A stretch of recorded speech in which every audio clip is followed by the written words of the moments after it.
It's not every day you get to recreate a recipe from a 93-year-old great-grandma from a tiny town in Mexico, and that's what we get to do today. Welcome to Cooking Whole Foods with Alexia and her videographer Eric with Tourette's.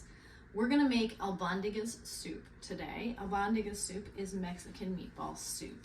So first we're gonna dive right in to get things rolling and heat the pot, and then I do the one onion technique, which some despise because it's hot enough.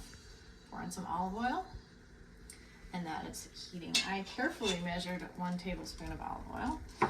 And now we're gonna put in 1 small onion chopped. So some people like to sweat their onions. I like to caramelize my onions. It adds that extra flavor. Now, while this is cooking, let's talk about what we're gonna do next. We are going to add minced garlic, 2 quarts of water or broth, give or take, 4 large onions, tomatoes, cilantro, mint, salt, carrot, and the optional ones are carrot, paprika, corn, and kale. So this is cooking up right here. So Mexican meatball soup, of course, needs some meatballs. So that's what we're going to do next. We have ground buffalo and ground pork for this recipe, and long grain brown rice, egg, 1 small onion, cilantro, mint, garlic, flour, oregano, salt, and pepper. And these are all going to go in there. The cool thing about these meatballs is you actually mix the uncooked rice into the meat. Now, Grandma always made it with white rice, and she said you could not make it with brown, but of course you can make it with brown rice. I chose the long grain brown rice because it's going to cook, it's thinner than maybe a short grain brown rice, and so it'll cook more quickly than a short grain would. So this is starting to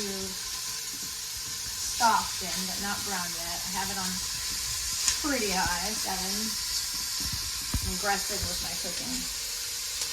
The cool thing about this recipe is the history of it. Originally, the meatball soup was Middle Eastern, and people from the Middle East, historically, as they conquered their way westward, they brought their recipes with them, and then the meatball soup made its way to Spain, and so then the Spaniards had a meatball soup, and then when the Spaniards colonized Central and South America, we brought meatball soup to Mexico. So now we have Mexican meatball soup, which is called Albondigas soup. Albondigas the meatballs.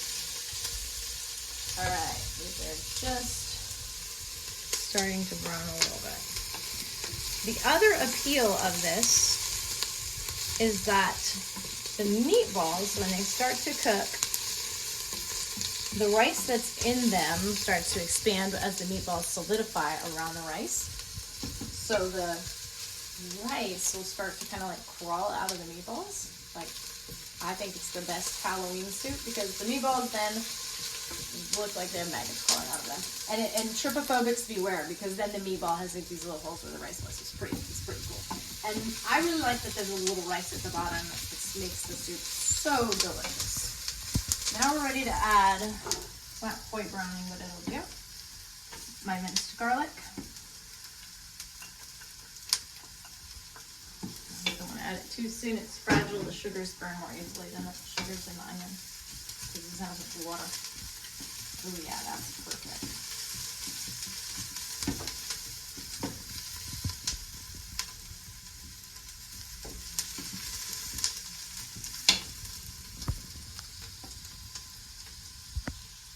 Then,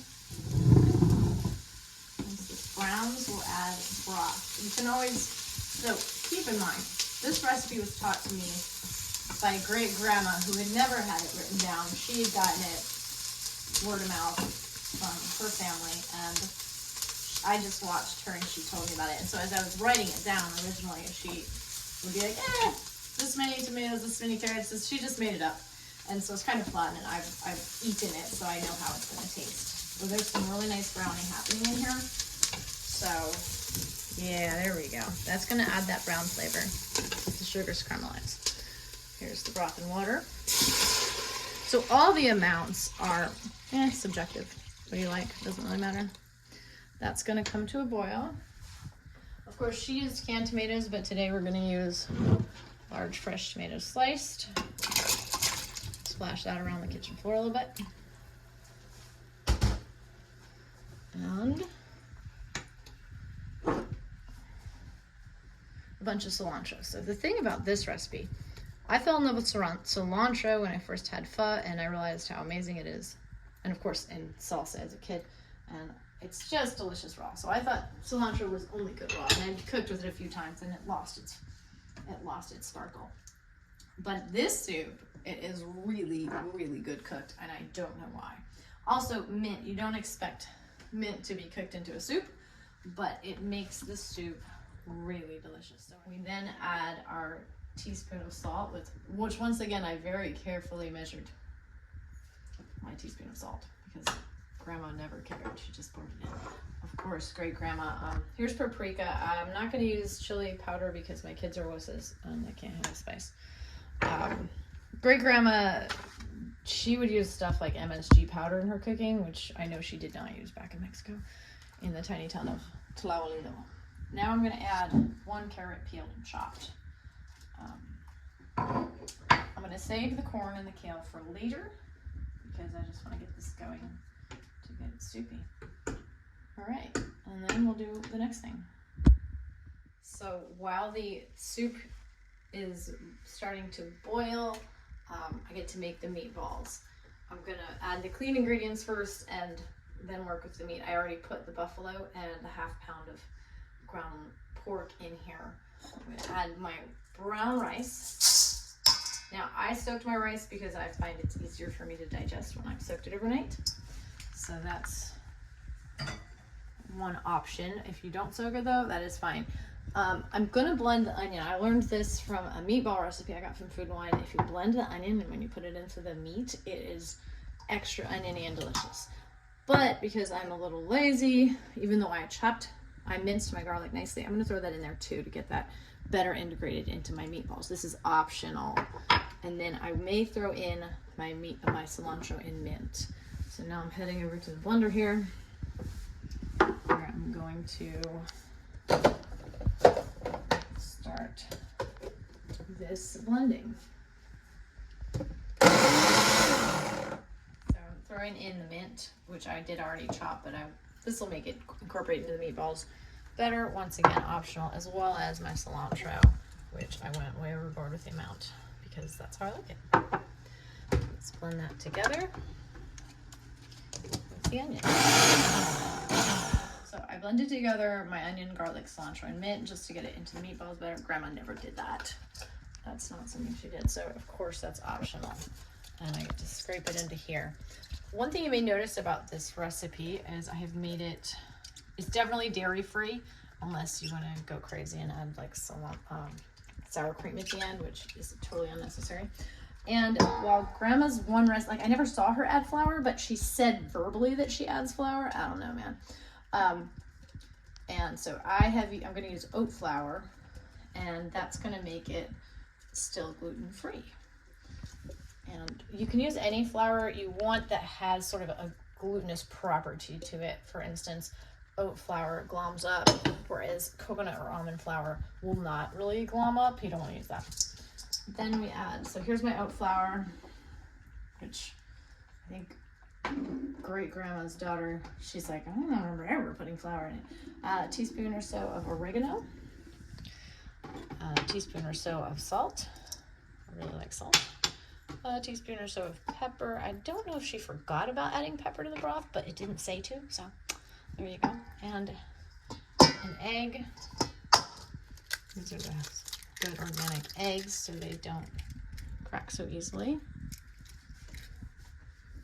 Now comes the fun part. You have to mix it with your hands, of course. So now I used the buffalo is actually a gift from a friend who always orders a quarter buffalo, and it's always a little too much, so she always gives me some. And so it's grass-fed and local.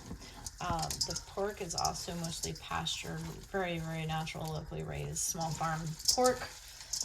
So that keeps the fat proportions to a healthy level of lean, and then the fats are better for your cholesterol.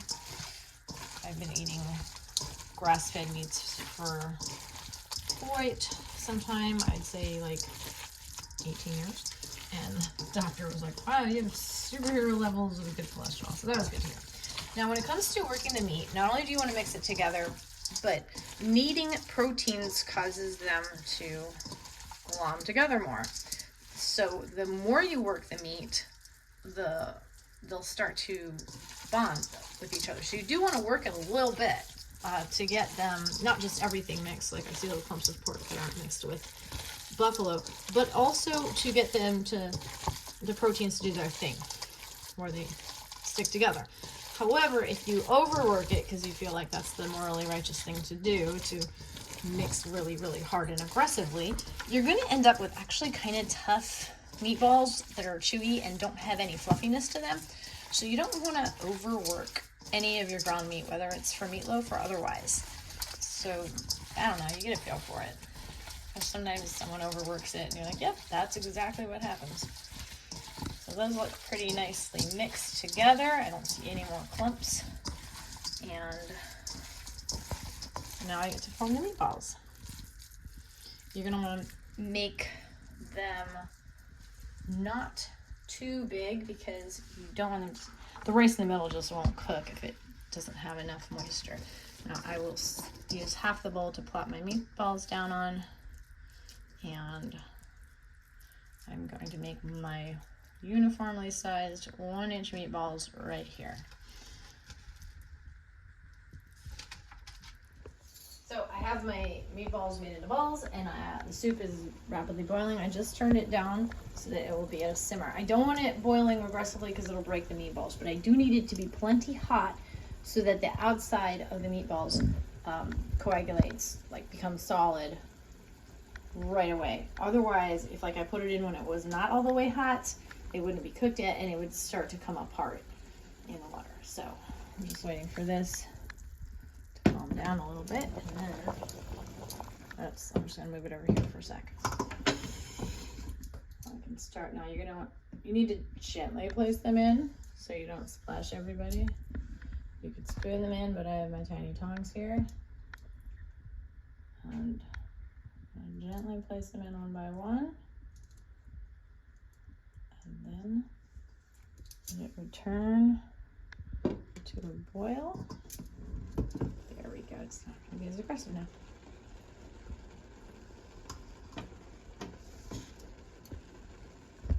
I've got all the meatballs in there. I'm returning it to a simmer, and then I'm gonna let it boil for a little bit without the lid because there's too much liquid for me right now. And then I'm gonna cover it and cook it. I'll check it back in again with you when it's been on the stove for 30 minutes so I can add my kale and corn. And then we will let it cook for another 10 and check the meatballs. So our soup has been simmering nicely for 30 minutes, and as you can see, the meatballs are firming up, the rice is starting to cook, and it looks delicious. Yeah, it's gonna be so good. So this soup looks perfect. We just have to check a meatball. As you can see, the kale isn't overcooked, and everything looks beautiful. So I'm gonna stir up a random meatball. Oh, that's a big one. Let's try that one. Break it open. Yep, it's looking good. I think it's time to serve some Albondigas soup. So our Albondigas soup is ready to eat. Here it is. And we have some green onion and cilantro to garnish it with. And here it is served in our bowls. Some cilantro on top. And some green onion.